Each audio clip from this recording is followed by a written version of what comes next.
कुठे चाललाय? कुठे सभा आहे का? सभा नाही आहे, व्याख्यान आहे. अंधश्रद्धा निर्मूलन. कुठे? साकव. साकव? तिथले लोक फारच कट्टर आहेत म्हणे.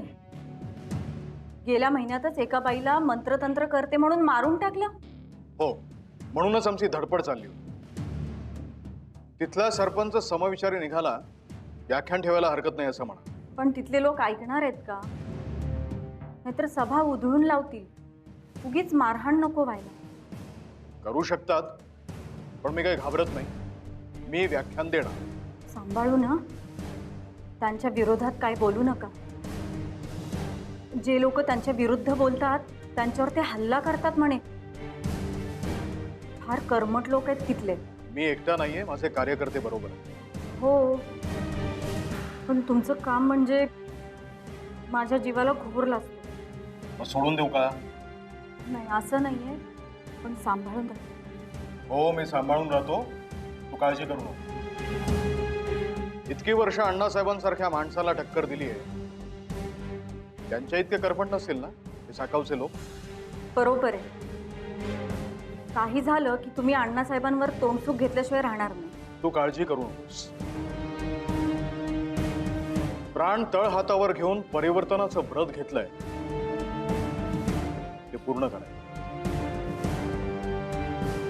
निघू मी?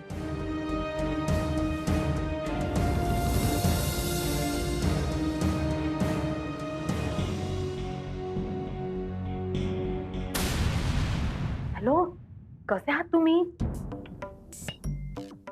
आता अहो एवढे प्रयत्न केले पण एकही यशस्वी झालं नाही. आता त्या चटवीचं नशीब एवढं बलवत्तर आहे, त्याला मी काय करू? मी कुठे ओरडतेय? तुम्ही कधी उगवता इथे? डोसणं चालूच असेल. जरा कमी प्या आणि आता लवकर या इकडे. नाही नाही, त्या प्रकरणाला अजिबात फाटा फुटलेला नाहीये. म्हणूनच म्हणतीये तुम्ही लवकर निघून या. त्याला काय धाड भरलीये? मस्त मजेत आहे, खातोय पितोय झोपतोय. विचारत होता मला सारखा, बाबा दिसत नाहीयेत, बाबा कुठे आहेत, बाबा कुठे आहेत म्हणून. या मग आता लवकर.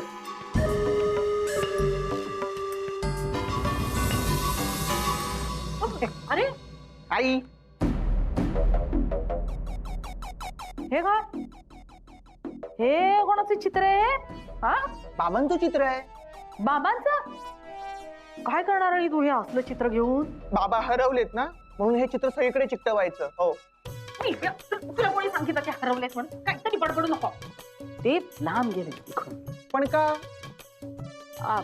का मग तुला काय करायचंय? हा, काय करायचंय तुला? तुला काही कळणार नाही सांगितलं ते. अच्छा अच्छा अच्छा, म्हणजे आपण जसे गावावरून पळून आलो ना, तसे ते इथून पळून गेलेत का? काही झालेलं नाही, बडबडू नको. गप्पा बसता येत नाही की तुला? पण तू सांग ना, बाबा का पळून गेले? अरे पळून नाही गेले ते नुसते लांब गेले आपल्यापासून. तुला कळणार पण नाही ते. ठीक आहे, मग मी ताईला विचारतो. हो, ताईला कुठे विचारतो? ताईला कुठे विचारतो? घरात चुप बाई, कुठे जायचं नाही खोलीत. झोपायला तर ताईला विचार. चल चल चल.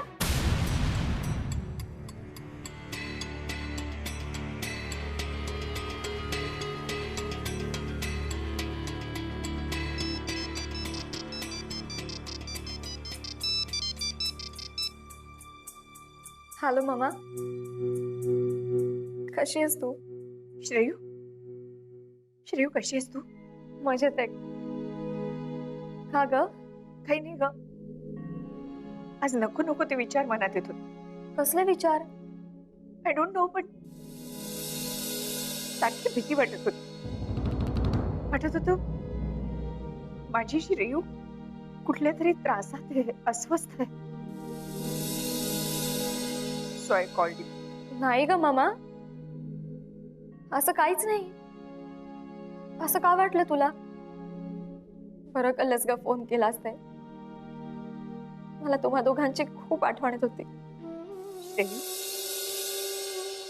बेटा, कशी आहेस तू? नक्की काही झालं नाहीये ना? तू काही लपवत नाहीयेस ना आमच्यापासून? नाही ग मामा, असं खरंच काही नाहीये. जाऊ दे, forget it. श्रेयू, असं नाही करता येणार का ग? म्हणजे काही काही कारण नसताना तुला आम्हाला भेटायला नाही येता येणार? म्हणजे निदान आम्हाला सवय होईपर्यंत. तुम्हाला कधी सवय होणार आहे का त्याची? श्रेयू, का माहिती नाही पण आज आज खरंच मी खूप अस्वस्थ आहे, खूप. श्रेयू, तू खरंच ठीक आहेस ना? अगं हो ग मामा, मी ठीक आहे. बरं, मी अनिकेतशी बोलून तिकडे यायचं ठरवते. हा, प्लीज. त्यातनं माधवही इथे नाहीये, त्यामुळे कुणाशी शेअरही करता येत नाहीये ना मला. काळजी घ्या बेटा. बरं, ठेवू आता फोन. बाय.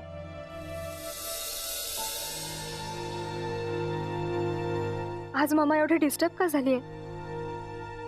मी कधीही त्या गावी गेले की ती मला जाऊ देत नाही नेहमी. आज तिला कसं काय कळलं की मी खूप अस्वस्थ आहे म्हणून? हो मामा, मी खोटं बोलले तुझ्याशी. मी खरंच खूप अस्वस्थ आहे ग. माझं आयुष्याचं एक कोडं झालंय आणि जे माझ्याच्याने सुटत नाहीये. मला माहितीये तू आणि डॅडू माझ्यापासून काहीतरी लपवताय, पण का?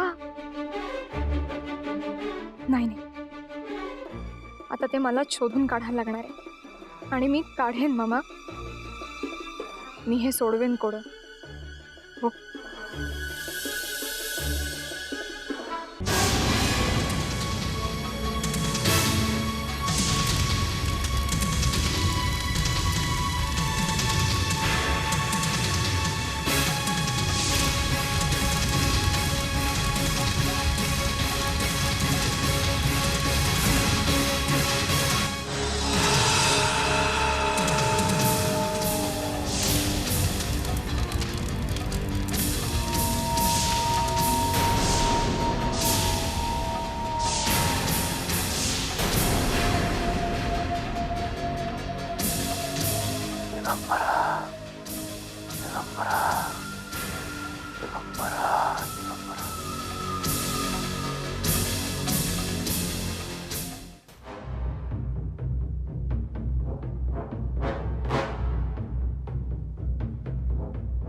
तुझं नाव काय पोरी? श्रेयसी केळकर, पुण्याचे मोठे पत्रकार आहेत ना माधव केळकर, त्यांची मी मुलगी. शक्य नाही, तू माधव केळकरांची पोरगी असणं शक्य नाही. माझा अजिबात विश्वास नाही की तू माधव केळकरांची मुलगी असं. बोल बोल ग पोरगी, तू कोण आहे? तुझा बाप कोण?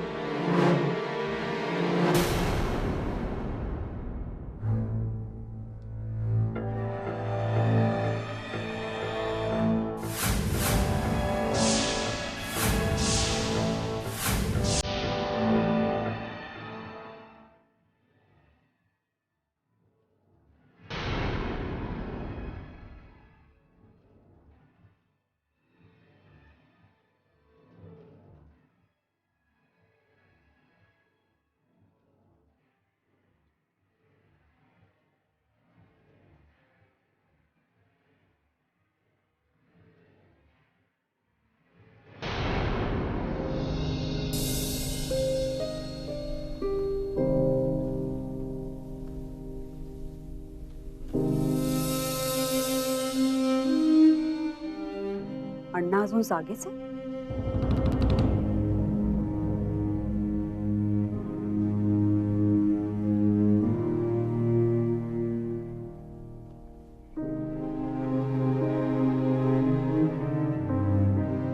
अण्णा,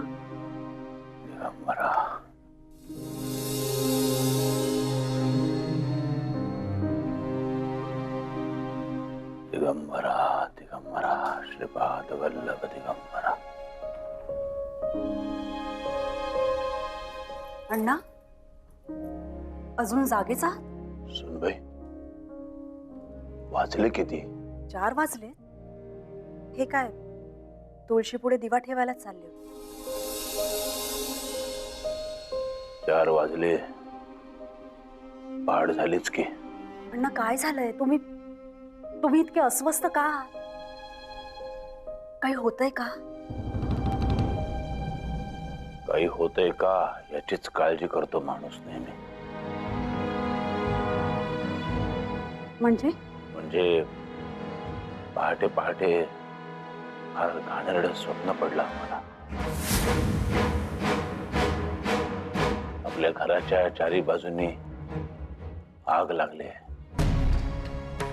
वणवा पेटलाय आणि काही क्षणात हा वणवा आपल्या घराला भस्मसात करून टाकेल असं स्वप्न का पडलं असेल? नियती स्वप्नाच्या मार्फत कुठला संकेत देत असेल? अण्णा काळजी करू नका, काही होणार नाही. तुमची एवढी पुण्याही आहे या घराच्या मागे. आपल्या या घराला कसं काय काही होऊ शकतं? नाही. ते काल आपण दर्शनाला गेलो होतो ना, तर प्रवासाच्या दगदगीमुळे थोडंसं तुम्हाला अस्वस्थ वाटत असेल, बाकी काही नाही. तुम्ही आराम करा, म्हणजे बरं वाटेल तुम्हाला. नाही, उठायची वेळ झाली आमची. अण्णा तुम्ही आराम करा ना, मी येऊन उठवते थोड्या वेळाने.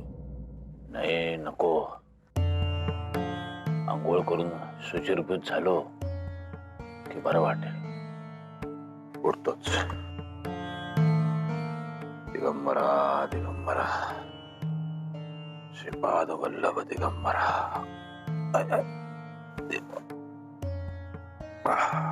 असं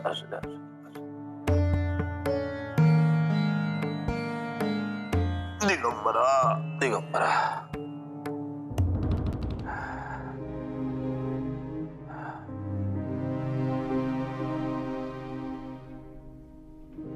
पहाटेची स्वप्न खरी होतात असं म्हणतात. अण्णांचं हे स्वप्न खरं तर होणार नाही ना. काय अर्थ लावायचा त्यांच्या या स्वप्नाचा?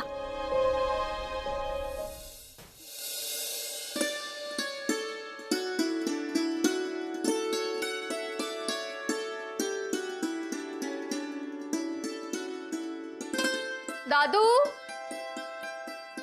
दादू. श्रेयसी, का हाक मारतेस? त्याला काही हवंय का? अहो वहिनी, कढीपत्ता आणायला सांगायचा होता. पण अहो केव्हाची हाक मारते मी त्याला, दादू ओच देत नाहीये. अगं दादूला अण्णांनी बाहेर पाठवले. पण एवढ्या सकाळी? हो अगं, ते महेश राव आहेत ना, ते साकव गावी जाणार. तिथे अंधश्रद्धा निर्मूलनावर काहीतरी व्याख्यान आहे म्हणे. तर नेमकी ही गोष्ट अण्णांना कळली आहे, त्यामुळे त्यांना अशी शंका आली आहे की महेशराव त्यांच्या विरुद्ध काही डाव रचत असतील, म्हणून त्यांनी दादूला पाठवलं तिथे. ते असो, तू बघ स्वयंपाकाचं. हा, मी सांगते कोणाला तरी कढीपत्ता आणायला.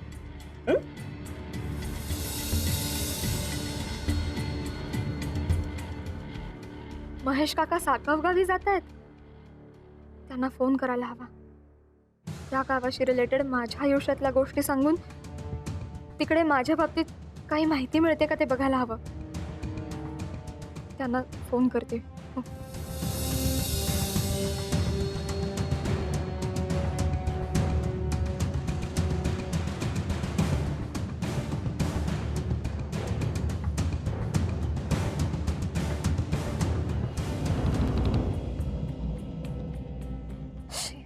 ह्यांचा का फोन लागत नाहीये?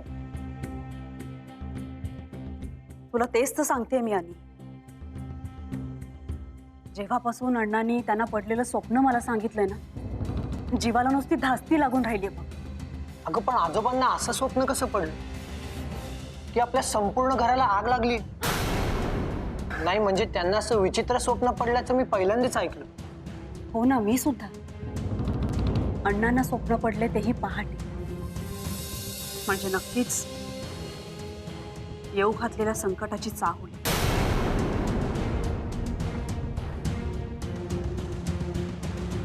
वहिनी असं स्वप्न का पडलं असेल अण्णांना? हो ना वहिनी, मलाही आता टेन्शन यायला लागलं. ए अरे, हे बघा, तुम्ही दोघे असे घाबरून जाऊ नका. नाही, मला माहिती आहे स्वप्न गंभीर आहे, पण अशा वेळी आपल्याला घाबरून चालणार नाही.